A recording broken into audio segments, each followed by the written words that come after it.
I'm not a superstitious person. I say that up front because I know how this story sounds, and I know the first thing people do is look for the cracks in your credibility. I'm an electrician. I've been doing residential and commercial work for 11 years. I've been inside hundreds of buildings at weird hours, empty offices at midnight, half-finished hospitals at dawn, old factories with machines that groan and drip for no reason. I stopped flinching at strange sounds a long time ago. Noises have explanations. I've always believed that. My buddy Craig called me in a favor last October. He was managing a renovation project at an old building on the edge of town, a 4-story brick thing that used to be a textile mill, getting converted into apartments. The electrical contractor they hired had walked off the job over some payment dispute, and they needed someone to come in and do a rough inspection so the project could stay on schedule.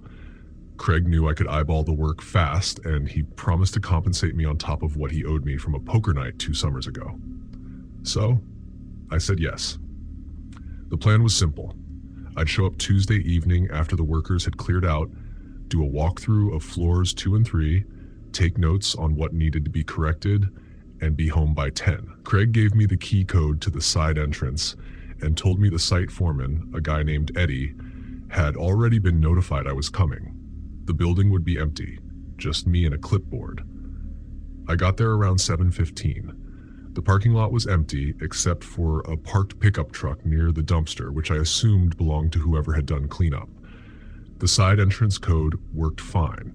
I stepped into the stairwell and hit the lights, which were temporary construction strings, those orange extension cords with bare bulbs hanging every 10 feet. They buzzed a little, nothing unusual. I started on the second floor and worked methodically, checking panels, junction boxes, rough-in wiring, and the framed-out units. Standard stuff. The floor smelled like sawdust and joint compound, the particular smell of new construction that I actually like. I was maybe 40 minutes in when I heard a door close somewhere below me. I paused, listened. Nothing else. I figured it was Eddie, maybe swinging by to check on something.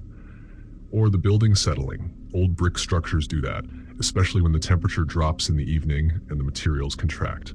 I went back to my notes. At 8:42, I moved to the 3rd floor. This floor was further along than the 2nd. Some of the drywall was already up, and the hallway felt narrower because of it. The temporary lights were fewer up here, with longer gaps between bulbs, so there were patches of real darkness between them. I had my work flashlight with me, so it wasn't a problem. I just worked slower because I was being more careful about where I stepped. About 20 minutes in, I smelled something. It was faint at first, almost like cigarette smoke, but not quite. More like the smell of an old jacket, something worn and unwashed. I looked around. Nobody there. The smell faded. I told myself someone had probably been smoking in the stairwell earlier and the scent had drifted up. Construction sites always have a few guys who sneak smokes in places they shouldn't. I moved on. Then at 9:11, I heard the footsteps. They were on the floor above me, the 4th floor, which according to Craig was completely gutted. No framing, no lighting, nothing. It was just raw brick walls and a plywood subfloor that hadn't been replaced yet. Nobody had a reason to be up there. The footsteps were slow, deliberate, like someone walking without wanting to be heard, but not quite managing it.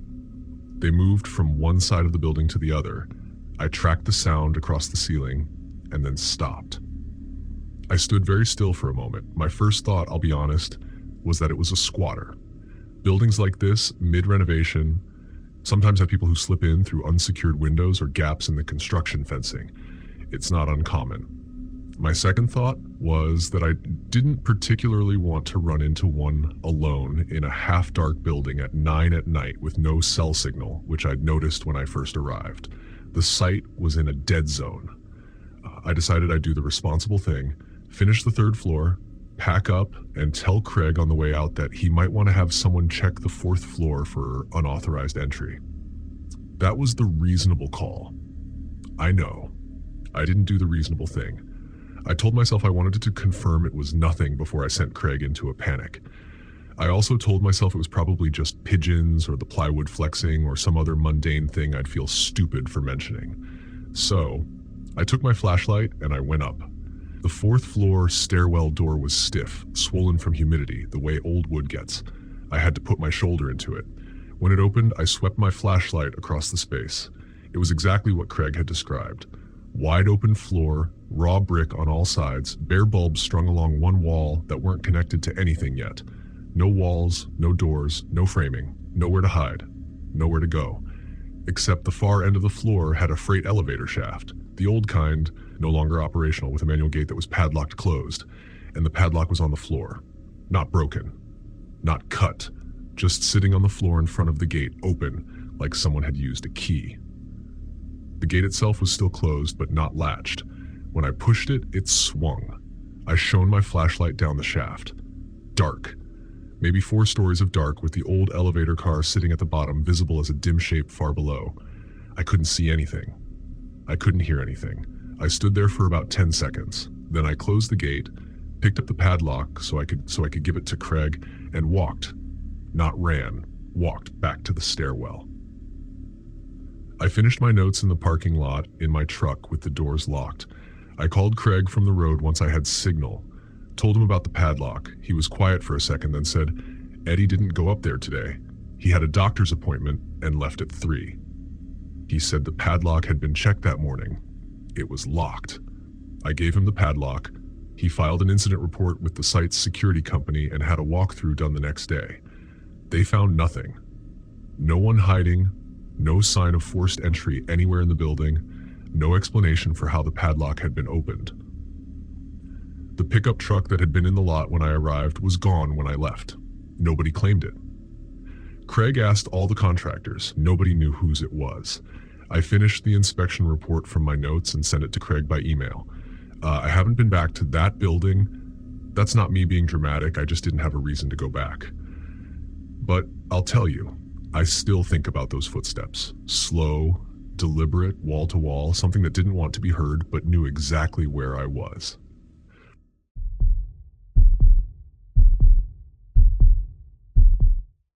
I was house-sitting for my coworker Patrice for about 10 days over the holiday stretch last December. She and her husband Marcus were visiting family out of state, and she needed someone to water the plants, bring in the mail, and keep an eye on their dog, a basset hound named Gerald, who was too old and anxious to board comfortably. Patrice is my desk neighbor and one of the most organized people I know. She left me a laminated instruction sheet and 2 emergency contact numbers. I thought it was overkill. It was a nice house in a quiet neighborhood. Easy favor. I'm in my early 30s. I live alone in an apartment. The idea of a house with a yard and a guest bedroom felt like a vacation. I brought my laptop and my good coffee and was looking forward to a quiet week. Gerald and I got along immediately. He followed me from room to room with the gravity of a very small senator and slept at the foot of the guest bed. First 2 nights were perfect. The 3rd night was a Wednesday. I remember that because I had a work call at 8 in the morning and I was annoyed I had to be up early. I went to bed around 11:30. Gerald curled up at my feet. I was asleep by midnight. At 2:47 a.m., Gerald woke me up. He wasn't barking. That's the thing I keep coming back to. He was whimpering, this low, miserable sound he was making with his whole body, pressed flat against my legs, not moving. I've been around dogs my whole life. A dog that won't bark when something's wrong is a dog that's too scared to bark. I lay still for a second and listened. The house was quiet. I told Gerald he was fine, it was probably a car outside, and tried to go back to sleep. He didn't move from his spot. Kept making that sound, soft and continuous, like he was trying not to. I got up and did a circuit of the house. Nothing. All the doors locked, windows latched, everything exactly how I'd left it. I even checked the back door twice because the lock on it was a little stiff and I'd worried about it not catching. It was locked. I poured myself a glass of water, stood in the kitchen for a few minutes, felt nothing, went back to bed. Gerald had stopped whimpering by the time I got back, but he didn't sleep flat the way he usually did. He sat upright at the foot of the bed facing the bedroom door until I fell asleep. The next morning, I found the back door standing open. Not wide open, just a few inches, like it hadn't latched after all and had drifted. I stood in the kitchen doorway and looked at it for a long moment. Then I walked over and pulled it fully open to look at the backyard. The yard was small and fenced, a 6-foot privacy fence all the way around. Nothing there, nothing disturbed. The motion sensing light above the porch wasn't on, but those only stay on for 90 seconds, and it was well past dawn. I checked the door again. The deadbolt had been thrown. I could see from the position of the mechanism that the bolt was extended, which meant the door was locked, but it was open. I called Patrice, told her about the door, framed it as matter of fact as I could. She said the latch on that door was finicky and Marcus had been meaning to fix it. She wasn't worried. I told her I wasn't worried either, which was mostly true. I deadbolted and chained the back door that night. Gerald and I settled in around 11. He took his spot at the foot of the bed without drama, and I thought we were fine. At 1:19 a.m., I heard someone knock on the front door. 3 knocks. Deliberate, evenly spaced. Not frantic, not aggressive. Just 3 knocks. I sat up in bed. Gerald was awake, but he wasn't making any sound. He was doing that statue thing again, completely rigid, staring toward the hallway. I didn't answer it. I know some people would have. I've thought about whether I should have. But 3 deliberate knocks at 1:19 in the morning at a house where I was house-sitting, where I had told essentially no one I was staying, that didn't feel like a neighbor. I sat there for 20 minutes. Nobody knocked again. I didn't sleep after that. At 6 in the morning, I did a walk around the outside of the house. On the front porch, sitting on the welcome mat directly in front of the door, there was a small folded piece of paper. Just a plain white square, folded twice. I unfolded it with my sleeve so I wouldn't touch it directly. Inside, in plain handwritten capital letters, it said, "You left the light on." I looked up at the porch light. It was on. I had turned it on before bed. Patrice had suggested it, said the motion light at the back wasn't visible from the street, and the front porch light deterred package theft. So yes, I had left the light on purpose, like any normal person house-sitting would. I called the non-emergency police line. An officer came, took the note in an evidence bag, walked around the property. No signs of forced entry anywhere. No footprints they could identify. It had been dry all week. They took a report and told me to call again if anything else happened. I moved to a hotel that afternoon. I felt awful about leaving Gerald, so I called Patrice in a panic, and she arranged for her neighbor, an older woman named Sylvie, to take Gerald for the last 4 days of the trip. Gerald apparently loved Sylvie and had stayed with her before. He was fine. Patrice and Marcus came home to a house where nothing was missing, nothing damaged. The note never led anywhere. The officer who took the report followed up once, said there were no similar incidents reported in the neighborhood, and that was the end of it. I still think about what "you left the light on" was supposed to mean. Was it a threat? A warning? Some weird power move by someone who wanted me to know they'd been watching the house? I genuinely don't know. I've house-sit for exactly 1 person since then, and I didn't sleep without barricading the bedroom door. Patrice got the back door latch fixed in January, for all the good that did.